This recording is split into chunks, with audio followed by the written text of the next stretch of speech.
Hello friends, welcome to Defence Matrix. तो India की तीसरी न्यूक्लियर बैलिस्टिक सबमरीन जो है ये सर्विस में इंडक्ट हुई है, लेकिन इसके बारे में हम कल चर्चा करेंगे विस्तार से, क्योंकि पहले भी इसके बारे में हम बात कर चुके हैं।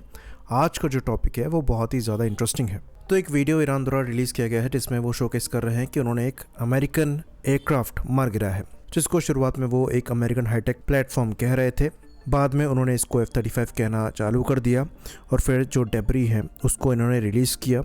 और जब डेब्री को एनालाइज़ किया गया और जो ईओ इमेज निकाली है उसको एनालाइज़ किया गया, तब ये चीज़ पाई गई कि ये F-35 नहीं है बल्कि ये अमेरिकन F-15 है और ये एक लेजिट हिट है। एयरक्राफ्ट यहाँ पर क्रैश होता हुआ दिखाई दे रहा है और डेब्री में भी प्रॉपर डैमेज दिखाई दे रही है।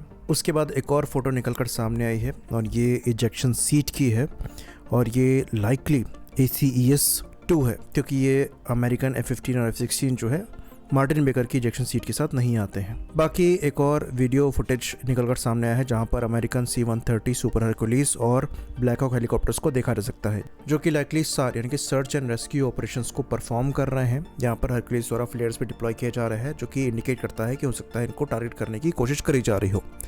ये लो फ्लाई कर रहे हैं और शायद पायलट की तलाश में है। तो पायलट ने इजेक्ट किया है, ये चीज़ साफ है, लेकिन पायलट सेफ है या नहीं ये चीज़ साफ नहीं है, क्योंकि ईरान की साइड से भी कोई क्लियर कट स्टेटमेंट नहीं आ रहा है कि उनके पास पायलट है या नहीं है। वहीं पर यूएस की साइड से भी कोई एक्नॉलेजमेंट मैसेज नहीं आया है। हाँ, यहाँ पर ईरानियन मीडिया द्वारा ये रिपोर्ट ज़रूर किया जा रहा है कि उनके पास पायलट है और अलाइव है, पर अगर आप यूएस सेंट्रल कमांड के स्टेटमेंट की बात करेंगे तो वो इस चीज़ को डिनाई कर रहे हैं ऑफिशियली, और उनके द्वारा कहा जा रहा है कि जितने भी एयरक्राफ्ट मिशन को फ्लाई कर रहे हैं वो सब सेफ हैं। तो अब सवाल यहाँ पर उठ रहा है कि सच कौन बोल रहा है, क्योंकि ईरान ने IR वीडियो रिलीज़ किया है जहाँ पर एयरक्राफ्ट हिट होता हुआ दिखाई दे रहा है। उसके बाद डेब्री की इमेजेस भी शेयर करी हैं जो कि F-15 की टेल से मेल खा रही हैं। उसके बाद जो इजेक्शन सीट आपको दिखाई दे रही है ये भी ACES से मेल खा रही है। और उसके बाद जो अमेरिकन एयरक्राफ्ट और हेलीकॉप्टर स्लो फ्लाई कर रहे हैं वो भी ये इंडिकेट करते हैं कि SAR ऑपरेशन चलाए जा रहे हैं। तो यूएस में खैर ये चीज़ है कि वो चीज़ें छुपा नहीं सकते, तो उन्हें ऑफिशियली यहाँ पर चीज़ों को एक्नॉलेज करते हुए अगर पायलट कैप्चर है तो डेफिनेटली बताना पड़ेगा। बाकी पॉसिबिलिटी इसकी भी एग्जिस्ट करती है कि जो यूएस का स्टेटमेंट आया है उसके जस्ट बाद ये इंसिडेंट हुआ हो। तो हमारे हिसाब से ये इंसिडेंट लेजिट है और एक F-15 यहाँ पर शूट डाउन हुआ है। तो पहले भी इन्होंने अपने F-15s लूज़ किए हैं, 3 और लूज़ किए हैं, लेकिन वहाँ पर फ्रेंडली फायर का इंसिडेंट था और कुवैत के ऊपर इजेक्शन हुआ था तो पायलट्स इनके बच गए थे। लेकिन ये ईरान के ऊपर हुआ है और यहाँ पर लाइकली पायलट जो है ये कैप्चर्ड है अगर जिंदा है। इवन ईरान द्वारा ये भी कहा जा रहा है कि जो SAR ऑपरेशंस के लिए हेलीकॉप्टर्स इस्तेमाल किए जा रहे हैं उसमें से भी शायद इन्होंने एक शूट किया है। खैर उसका फ़िलहाल कोई प्रूफ नहीं है, पर एक चीज़ कन्फर्म्ड है कि ये F-35 नहीं है जिसको ईरान द्वारा प्रोपगेट किया जा रहा है, ये F-15 है और ये शूट डाउन हुआ है। तो जब से कॉन्फ्लिक्ट चल रहे हैं डेफिनेटली यूएस ने अच्छी खासी डैमेज ईरान में करी है, पर यूएस का भी अच्छा खासा नुकसान हुआ है।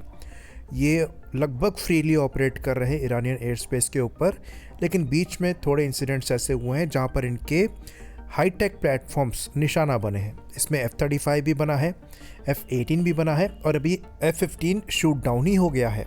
तो F-18 और F-35 के पायलट्स लकी थे, लेकिन F-15 के पायलट्स उतने लकी नहीं लग रहे हैं। और यहाँ पर हम पायलट्स बोल रहे हैं क्योंकि यहाँ पर एक पायलट होगा और एक वेपन सिस्टम ऑफिसर होगा, तो लाइकली यहाँ पर 2 इजेक्शन हुए होंगे। तो यूएस का भी काफ़ी अच्छा खासा नुकसान पहले ही हो रखा है।